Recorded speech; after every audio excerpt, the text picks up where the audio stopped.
Hello friends, नमस्कार। कैसे हैं आप सब लोग। आज करेंगे हम यूपीजी के और करंट अफेयर। तो स्टार्ट करते हैं फर्स्ट क्वेश्चन से।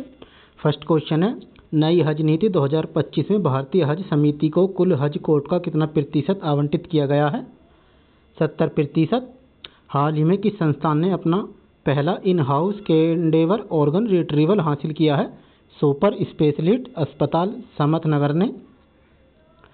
केंद्रीय मंत्री प्रहलाद जोशी के अनुसार पिछले एक दशक में भारत की नवीकरणीय ऊर्जा क्षमता में कितने प्रतिशत की वृद्धि हुई है? 165% की। पश्चिम बंगाल में कोयला से सिंथेटिक प्राकृतिक गैस संयंत्र कहाँ स्थापित करने की योजना है? रानीगंज में।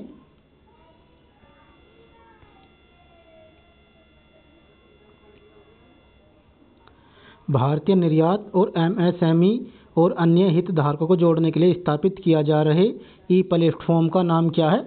ट्रेड कनेक्टेड ई प्लेटफॉर्म। हाल ही में कौन सा राज्य आपदा जोखिम हस्तांतरण पैरामेट्रिक बीमा समाधान को लागू करने वाला भारत का पहला राज्य बन गया है? Nagaland. Bharat heavy electricals limited द्वारा भारत का पहला मेथनॉल फायर्ड गैस टरबाइन कहाँ प्रदर्शित किया जाएगा? एनटीपीसी कायकुमुकुलम में। भारतीय रेलवे में साइबर सुरक्षा को मजबूत करने के लिए रेलटेल ने किस साइबर सुरक्षा एजेंसी के साथ रणनीति साझेदारी की है? साइलस के साथ। कौन है बांग्लादेश के चीफ जस्टिस जिन्होंने प्रदर्शनकारी छात्रों के अल्टीमेट के बाद इस्तीफा दे दिया? ओबेदुल हसन ने। राष्ट्रपति द्रौपदी मुर्मू को किस देश के सर्वोच्च नागरिक सम्मान से सम्मानित किया गया है? Timor Leste. जेंडर विवादों में रही मुक्केबाज ईमान खलीफ ने पेरिस ओलंपिक में 66 केजी वर्ग के महिला बॉक्सिंग इवेंट में गोल्ड जीता है। किस देश की प्लेयर हैं? अल्जीरिया के। भारत ने किस पड़ोसी देश के साथ यूपीआई से भुगतान के लिए एमओयू पर साइन किए हैं? मालदीव से। किन्हें भारत का नया कैबिनेट सेक्रेटरी बनाया गया है? टी सोमनाथन को। केरल के सीएम ने कहा कि मुल्ला पेरियार बांध की सुरक्षा के लिए कोई चिंता नहीं है। यह कितने साल पुराना बांध है? 125 साल पुराना। बांग्लादेश में अंतरिम सरकार के प्रमुख मोहम्मद यूनुस ने अपने पास कितने मंत्रालयों का प्रभार रखा है? 27 मंत्रालय। साउथ अमेरिका के किस देश ने सोशल मीडिया प्लेटफॉर्म एक्स को 10 दिन के लिए बैन किया? वेनेजुएला ने। पेरिस ओलंपिक में भारत के नीरज चोपड़ा ने जैवलिन थ्रो में सिल्वर मेडल हासिल किया। उन्होंने इस सीजन का अपना बेस्ट कितने मीटर का थ्रो फेंका था?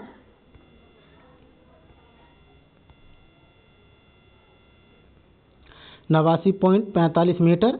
भारत अपनी पहली मल्टीनेशनल एयर एक्सरसाइज तरंग शक्ति 2024 का आयोजन कहाँ कर रहा है? मुंबई में। फिजी के सर्वोच्च सम्मान companion of the order of Fiji से किस सम्मानित किया गया? द्रौपदी मुर्मू को। नेशनल हैंडलूम डे दिवस कब मनाया जाता है? 7 अगस्त को। जैवलिन में 92.97 मीटर थ्रो करके नीरज चोपड़ा से आगे निकले पाकिस्तानी खिलाड़ी का नाम क्या है? अरशद नदीम। किसने पुडुचेरी के उपराज्यपाल के रूप में शपथ ली है? कैलाशनाथन। बुद्धदेव भट्टाचार्य का हाल ही में निधन हो गया। वे किस राज्य के पूर्व मुख्यमंत्री थे? पश्चिम बंगाल के। अगस्त 2024 में भारत बिम्स्टेक बिजनेस समिति की मेजबानी कहाँ कर रहा है? नई दिल्ली में।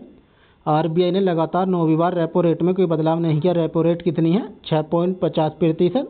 भारतीय सेना ने हाल ही में लद्दाख में कौन से अभ्यास का आयोजन किया है? पर्वत प्रहार का। प्रतिवर्ष गुड्स एंड सर्विस टैक्स दिवस कब मनाया जाता है? 1 जुलाई को। हाल ही में आशा भोसले की जीवनी पर स्वामिनी आशा का विमोचन कहाँ हुआ? मुंबई में। हाल ही में मुख्यमंत्री मांझी लड़की बहन योजना किसने प्रारंभ करने की घोषणा की है? महाराष्ट्र ने। हाल ही में केंद्र सरकार ने 6 महीने के मातृत्व अवकाश की घोषणा की। इसका संबंध किससे है? सैरोगेसी से मां बनने पर। हाल ही में लियोन शतरंज मास्टर 2024 का खिताब किसने जीता है? विश्वनाथ आनंद ने। लकड़ा वाला समिति 1993 में संबंधित है गरीबी आंकलन से। किसी सिंधु घाटी स्थल पर हल की खोज संबंधी टेराकोटा की कीर्ति मिली है? बनावली से। 1944 में भारतीय पुरातत्व सर्वेक्षण के महानिदेशक के रूप में किसने पदभार संभाला और हड़प्पा की खुदाई का जिम्मा लिया? मार्टिमर व्हीलर ने। किस शहर को पूर्व का स्कॉटलैंड कहा जाता है? शिलोंग को। उत्तर प्रदेश और बिहार में पूरी की गई नमामि गंगे मिशन 2.0 योजना के लिए कुल कितनी राशि आवंटित की गई है? 920 करोड़। नाइट फ्रैंक इंडिया की रिपोर्ट के अनुसार कौन सा शहर भारत में सबसे किफ़ायती आवास बाजार बन गया है? अहमदाबाद। कौन सा राज्य न्यूनतम समर्थन मूल्य पर सभी फसलों की खरीद करने वाला पहला राज्य बन गया है? हरियाणा। भारत का पहला जीआई टैग वाला अंजीर का जूस किस देश को निर्यात किया गया है? पोलैंड को। किस राज्य ने जेल संचालन के लिए आधुनिक बनाने के लिए कारागार और सुधार सेवा विधेयक को मंजूरी दी है?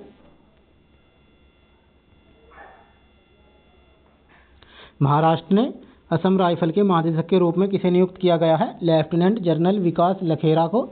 नए एसबीआई चेयरमैन के रूप में किसे मंजूरी दी गई है? चल्ला श्रीनिवासलु शेट्टी। वैश्विक स्तर पर फॉर्च्यून ग्लोबल 500 सूची में कौन सी कंपनी शीर्ष पर है और किस भारतीय कंपनी ने सर्वोच्च रैंक हासिल की है?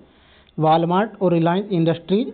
भारतीय नौसेना ने आईएनएस तबर ने किस नहर पर जर्मन नौसेना के साथ समुद्री साझेदारी अभ्यास आयोजित किया है?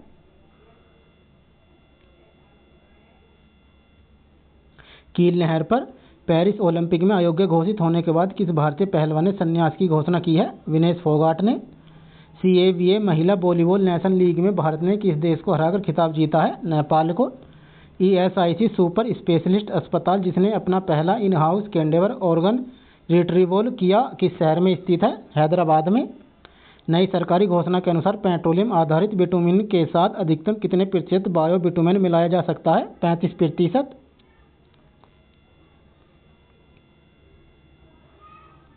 आरबीआई द्वारा घोषित कर भुगतान के लिए नई यूपीआई ट्रांजैक्शन सीमा कितनी है? 5 लाख। पेरिस 2024 ओलंपिक में टेनिस में ओलंपिक स्वर्ण पदक किसने जीता? नोवाक जोकोविच ने। भारतीय सेना द्वारा पर्वत प्रहार अभ्यास किस क्षेत्र में आयोजित किया जा रहा है? लद्दाख में। जुलाई 2024 में भारतीय यात्रा के दौरान प्रधानमंत्री मोदी को रूस का सर्वोच्च नागरिक पुरस्कार क्या मिला है? Order of Saint Andrew the apostle. भारतीय पुरुष क्रिकेट टीम का नया मुख्य कोच किसे नियुक्त किया गया है? गौतम गंभीर को। पेरिस 2024 ओलंपिक के लिए भारतीय दल का सैफ-डी मिशन किसे नामित किया गया है? गगन नारंग को।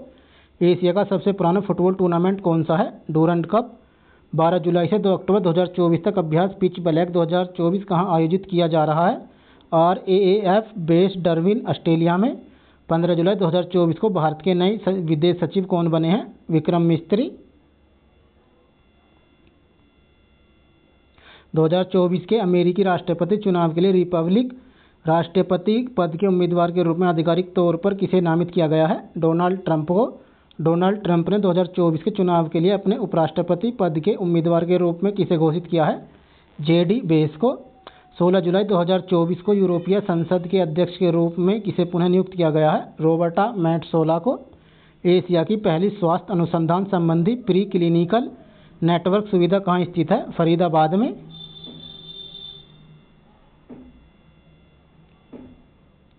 आगामी नवंबर 2024 के चुनाव के लिए राष्ट्रपति पद की दौड़ में से हटने के बाद राष्ट्रपति जो बिडेन ने राष्ट्रपति पद के उम्मीदवार के रूप में किसे समर्थन दिया? कमला हैरिस को। आर्थिक सर्वेक्षण 2023-24 के अनुसार वित्त वर्ष 2024-25 के लिए अनुमानित वास्तविक जीडीपी वृद्धि दर क्या है? 6.5 से 7%। आर्थिक सर्वेक्षण 2023-24 को लोकसभा में किसने पेश किया? वित्त मंत्री निर्मला सीतारमण ने। जुलाई 2024 में गुजरात आने वाले भूटान के राजा कौन थे? जिग्मे खेसर नामग्याल वांगचुक। सूफी संत निजामुद्दीन औलिया का जन्म कहाँ हुआ था? बदायूं में।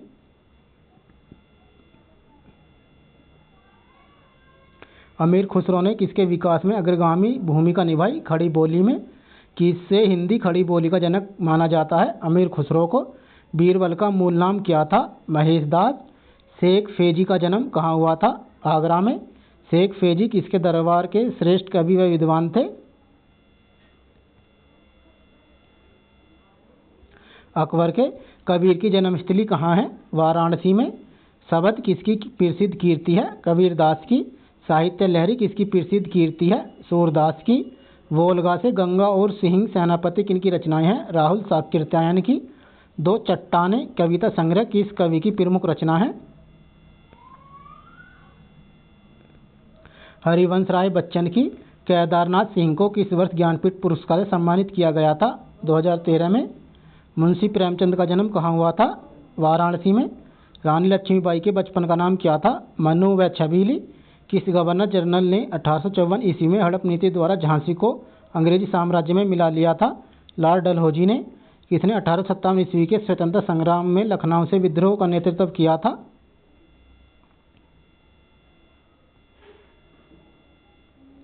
बेगम हजरत महल ने। किसके बचपन का नाम गोविंद था? नाना साहेब। कौन स्वतंत्रता सेनानी मंगल पांडे का जन्म स्थल है? बलिया। किसी एक स्वतंत्र सेनानी को मरणोपरांत वर्ष 2015 में भारत रत्न दिया गया? पंडित मदन मोहन मालवीय को। किस कारागार में पंडित राम प्रसाद बिस्मिल को फांसी दी गई थी? गोरखपुर में। वर्ष 1929 के लाहौर अधिवेशन की अध्यक्षता किसने की? पंडित जवाहरलाल नेहरू ने। भूतपूर्व प्रधानमंत्री लाल बहादुर शास्त्री का जन्म कहाँ हुआ था? इलाहाबाद में। प्रथम व्यक्ति जिन्होंने मरणोपरांत भारत रत्न से सम्मानित किया गया कौन थे? लाल बहादुर शास्त्री। किस राजनेता को छोटे लोहिया के नाम से जाना जाता है? जनेश्वर मिश्र। भारत के राष्ट्रपति रामनाथ कोविंद का जन्म उत्तर प्रदेश के किस स्थान पर हुआ? कानपुर में। बाबा सहगल और अंकित तिवारी किस विद्या से जुड़े हैं? संगीत से। समेकित बाल विकास परियोजना शामिल है? अनुपूरक पोषाहार टीकाकरण स्वास्थ्य जांच से। स्वाधार योजना है कठिन परिस्थितियों में महिलाओं के लिए। उत्तर प्रदेश मंत्रिमंडल द्वारा मुख्यमंत्री सामूहिक विवाह योजना की स्वीकृति दी गई 3 अक्टूबर 2017 को। उत्तर प्रदेश के किन जिलों में स्वास्थ्य क्रमशः अशक्त पुरुषों एवं महिलाओं के लिए वृद्ध गिरोह का संचालन किया जा रहा है? लखनऊ एवं वाराणसी में। दिव्यांग भरण पोषण योजना के तहत लाभार्थियों को प्रतिमाह पेंशन दिया जाता है? 500 रुपये प्रतिमाह। दृष्टि बाधितों को पुस्तक उपलब्ध कराने हेतु ब्रेल लिपि प्रेस कहाँ स्थित है? लखनऊ में। दृष्टि बाधित विद्यालयों को कहा जाता है स्पर्श। वर्ष 2009 में दिव्यांग विश्वविद्यालय के रूप में स्थापित डॉक्टर शकुंतला मिश्रा राष्ट्रीय पुनर्वास विश्वविद्यालय कहाँ पर है? लखनऊ में। उत्तर प्रदेश में संचालित निःशुल्क हेल्थ कार्ड योजना को शुरू किया गया जुलाई 2005 में। राज्य में कौशल वृद्धि प्रशिक्षण योजना का लाभार्थी समूह है अनुसूचित जाति समुदाय। उत्तर प्रदेश समाज कल्याण निर्माण विभाग लिमिटेड की स्थापना की गई 25 जून 1976 को। काशीराम अल्पसंख्यक स्वरोजगार योजना शुरू की गई जनवरी 2009 को। कर्मचारी राज्य बीमा योजना को सर्वप्रथम शुरू किया गया कानपुर से। इंडस परियोजना संबंधित है बाल श्रम से। राज्य में महात्मा गांधी ग्रामीण रोजगार योजना को पूर्ण रूप से लागू किया गया 2 फरवरी 2006 को। युवाओं को समाज से जोड़ने हेतु कौन सी योजना प्रारंभ की गई? युवा संगम पोर्टल। किस योजना के अंतर्गत भ्रूण हत्या पर रोक लगाने का प्रावधान है? मुखबिर योजना। उत्तर प्रदेश में मातृत्व एवं शिशु मृत्यु दर को कम करने से संबंधित कौन सी योजना संचालित है? कंगारू मदर केयर योजना। ऑनलाइन ड्राइविंग लाइसेंस बनाने हेतु कौन सी योजना उत्तर प्रदेश सरकार द्वारा प्रारंभ की गई? सारथी 4 योजना। किस योजना का संबंध क्षेत्र में रोजगार सृजन से संबंधित है? एक जिला एक उत्पाद योजना। उत्तर प्रदेश स्कॉलरशिप योजना किस वर्ष प्रारंभ की गई? वर्ष 2018 में। फिर वीडियो कंटेंट अच्छा लगा चैनल को सब्सक्राइब कर लें और वीडियो को अपने दोस्तों को शेयर कर दें और बेल आइकन को ऑन कर लें ताकि नए वीडियोस मिलते रहें और वीडियो को लाइक भी कर दें। धन्यवाद।